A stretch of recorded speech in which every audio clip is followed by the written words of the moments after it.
Hello all, welcome back to our channel, Nenu Me Cinema Ticket. Nayanam web series review జెడిఈ 5 లో stream అవుతున్న నయనం web series Varun Sandesh గారి OTT కెరీర్లో ఒక కీలకమైన entry. Science ఫిక్షన్తో పాటు మర్డర్ మిస్టరీని కలిపి కొత్త కాన్సెప్ట్తో ఈ సిరీస్ని తీసుకొచ్చారు. స్టోరీ: నయన్ అనే ఐ డాక్టర్ తన వ్యక్తిగత కుతూహలం కోసం తన ప్రొఫెషన్ని ఉపయోగించుకుంటాడు. నానో సెన్సర్స్, ఐ ట్రాన్స్మిటర్ లాంటి ఫిక్షనల్ కాన్సెప్ట్లతో కొన్ని సీక్రెట్ ప్రయోగాలు చేస్తుంటాడు. అదే సమయంలో కొన్ని మర్డర్ మిస్టరీ కేసులు అతని చుట్టూ తిరుగుతుంటాయి. ఈ రెండు ట్రాక్స్ ఎలా కలుస్తాయి అనేదే కథ.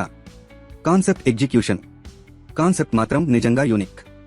సైన్స్ ఫిక్షన్తో మర్డర్ మిస్టరీని కలపడం మంచి ఐడియా, కానీ ఎగ్జిక్యూషన్ పూర్తిగా ఆ లెవెల్లో వర్క్ అవ్వలేదు. ఫస్ట్ 2 ఎపిసోడ్స్ చాలా ఇంట్రెస్టింగ్గా ఉంటాయి. ఆ తర్వాత 3, 4, 5 ఎపిసోడ్స్లో స్టోరీ ఫ్లాట్గా మారుతుంది. అదే ట్రాక్ని లాగిన ఫీలింగ్ వస్తుంది.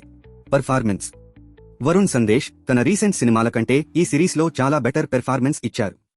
అలీ రెజా పోలీస్ పాత్రలో బాగా సెట్ అయ్యారు. ప్రియాంక జైన్ లీడ్ రోల్లో మంచి ఇంపాక్ట్ చూపించారు. మిగతా క్యారెక్టర్స్కు పెద్దగా స్కోప్ ఇవ్వలేదు.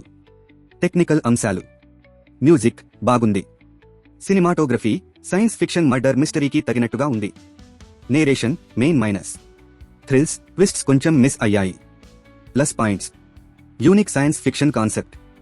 Varun Sandesh performance, music, visuals. Minus points: slow narration, thrilling elements లోపం, లాగ్ ఉన్న ఎపిసోడ్స్. ఫైనల్ వెర్డిక్ట్: నయనం మంచి కాన్సెప్ట్తో స్టార్ట్ అయినా దాన్ని పూర్తిగా ఉపయోగించుకోలేకపోయిన web series. Science fiction murder mystery ఇష్టపడే వాళ్లకు ఇది one time watchable.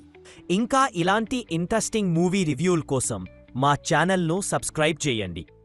Until next time, keep watching great movies.